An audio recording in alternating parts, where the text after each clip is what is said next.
it's a 1-0 defeat to Royston this afternoon. It was a bit of a fluky goal for Royston, but do you think they deserve the win or not? Well, they deserve the win because they've got the goal, regardless of how we conceded it. I think it was a fluky goal, more of a lack of concentration and an error, which happens. But you know, I just said to the lads there, I'm more disappointed with the way we dealt with the game after we went a goal behind, because I think the first half pretty even. You know, we've played the conditions well. I think arguably we created maybe better chances, could have scored just before half time. You know, we're well within the game. Gone at half time 0-0. Second half, it's pretty much the same thing for the first 10-15, then they score. And then once the goal went in, we just, you know, they seemed to sense weakness, sense a bit of vulnerability, and just turned it up a notch. And you could say that they half bullied us in the last 25 minutes, which is not a good thing to see. But you know, they're an experienced team. We've got a lot of experience in there. I thought Murray up top was thought we dealt with him first half for the most part, and then the second half, after they scored the goal, their more experienced players just seemed to want it that little bit more. And you know, when you look around in those situations, you want everyone to be fighting, to be scrapping, because it's not really about football there, it's about a battle, digging in, and it's a learning curve for the young lads. The game could have been also different if Keanu Cooper's header went off the post and in just before half time. Yeah, but you know, these things are going to happen. Sometimes you're just not going to score. It doesn't matter who you got up front, goal scorers or not in the team. Sometimes you're just not going to score. It's not going to go your way. I think it was a blatant penalty as well. Second half, it was in the box, but again, you know, we didn't get it. And it's just a case of you've got to be switched on for 90 minutes. In a game like that, whoever scores first will have that advantage and edge, and you know, it's tough to get back in the game. That's brought the current unbeaten run to an end. I believe last time Sporting had an unbeaten run, a winless spell followed. Are you hoping that doesn't happen? Well, obviously you're hoping that doesn't happen again now. What has to be done for that not to happen again? Well, the players have to learn from it. We have to make sure we don't concede sloppy goals from a throw-in. You know, if you concede goals from a throw-in, you know, it's happened a couple of times this season. The one thing I'd say about the young lads is that they learn from their mistakes. You know, they're a good bunch, they're honest, they work hard, so I don't see it as anything to worry about. Just, you know, it's football, these things will happen. Sometimes you'll play really well, be dominating games, won't take your chances, and then you'll go and lose, so it's, you know, it will happen. On a positive note, Connor T has agreed to stay until the end of the season. I know you've obviously already said some quotes on the website when we announced the news, but would you like to say anything now?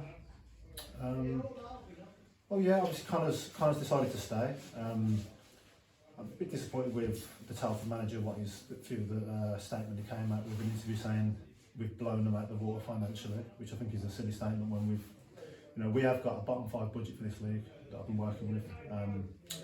And the reason I can afford to give Connor T a little bit more money is because I haven't got 9-10 players on contracts. I have probably the smallest staff in the league, you know, myself and three others, Craig, Matt and Gav, physio. So that doesn't tie up a lot of money. You look at the likes of Telford, they've probably got the majority of their team on contracts. I think they've got 7 or 8 staff members. So then I think he wanted to come and just nick Connor T on the cheap because they had a few injuries. He wanted me just to give him on the last Friday, so because he had injuries, which wasn't going to be the case. And Connor didn't stay just for money. Connor stayed because he's had 2 seasons previous to this where he's been around, you know, and the thing is about football, momentum's a big thing. And Connor T decided to come to Bromsgrove at the end of last season and stay with us because he wanted consistency. He wanted to have a good season where, you know, he was with one club. And I can see, listen, Telford's a massive club with a very nice ground, nice pitch, facilities, etc. So I can see why you'd be tempted to go. But sometimes as a young player, if the circumstances aren't right, moving on somewhere isn't always necessarily a better thing. Thing is with Connor, he's got a lot of momentum. He's clearly got the ability to play much higher than this, and I'm sure he will. And finishing the season on a strong point for him, and getting over 20 goals is his goal. And I'm sure at the end of the season he'll have many offers there for him where it suits him better at the time. Away from Connaughty, I know I asked you this on numerous occasions, but are we looking to bring any new additions into the team?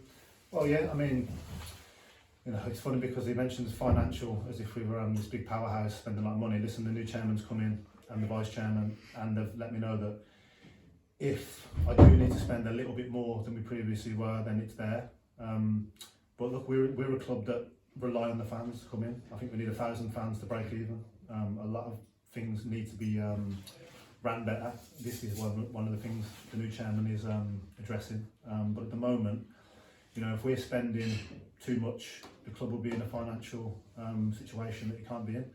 Obviously, when I got the job over a year ago, I was left with this situation. There's a lot of players on contract, and if they would have stayed on contract, then we wouldn't have seen the season out. You know, so I'm aware of the finances of the club. I know where we are and what we need to spend, and you know, I think you look at the way we've played and the team we've got with lads who've come in from lower levels. Took a lot of trialists in the summer. We're a new group, a young group. The good thing is we've got room to grow.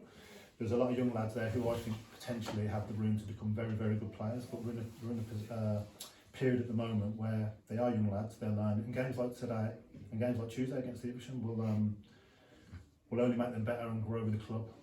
So, you know, it's about learning, building, and of course teams like Telford, for me, a team like Telford with their finances and resources should be, you know, way top of the league, but they're not, and they feel like they can come and just kind of come in and take our best player, and it's, you know, it's not fair on Connor to say that he's just stayed for money, because Connor is a level-headed lad. He wants to play higher, and he's definitely not a player. There's a lot of people who just play for money in and around these levels, and he's not one of them. He wants to play higher, and he has ambition to play higher, and he definitely didn't stay at this level, at this club, just for a little bit extra more money, that's for sure. Finally, it's Redditch away on next weekend. I'm sure you'll be looking to atone for defeat early in the season where Sporting were unlucky that day not to get at least a point. Yeah, we can beat Redditch on that day, just like we could have won today. And there's going to be games, like I say, where it's fine margins and we don't get across the line, and it's how we react from that. You know, how we react next week is, like you say, is crucial. We don't want to go on a spell of not winning, so it's how we react. But like today, it was how we reacted from going a goal behind, probably a little bit against the run of play. You know, when your back's against the wall and you do go behind and you feel like, oh, we should have been ahead, that's when mentality comes in, that's when character comes in, and these are the things that I'm looking now for the lads to improve on. Cheers, mate.